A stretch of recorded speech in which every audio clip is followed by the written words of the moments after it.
कहवहीं सीता जी के नैहर, कहवहीं सासुर, कहवहीं सासुर हो। सखी कवन बिरिछ सीता पूजित जपली नारायण, जपथी नारायण हो। सखिया कवन बिरिछ सीता पूजित जपली नारायण, जपली नारायण हो।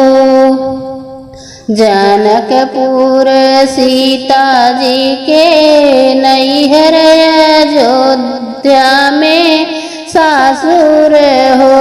सखी तुलसी बिरिछ सीता पूजली जपथी नारायण हो।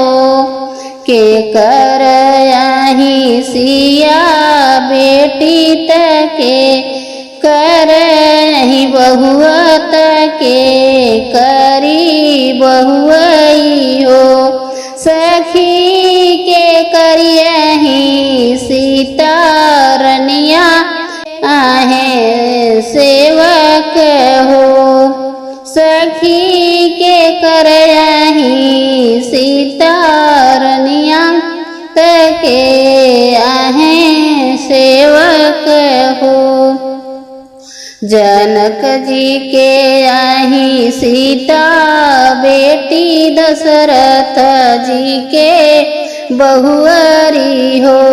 सखी रामा के सीता आही रनिया त सेवक हनुमान ही हो। सखी रामा जी के सीता आही रनिया त सेवक हनुमान ही हो।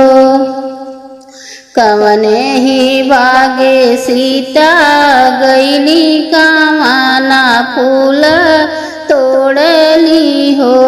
सखी कवन व्रत सीता भूखैत कवन फल पावई हो।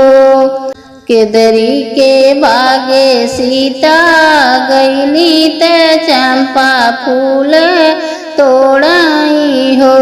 ए सखी जीतिया बरत सीता भूखली त गोदिया में लव कुश हो। सखी जीतिया बरत सीता भूखली त गोदी या में लव कुश हो।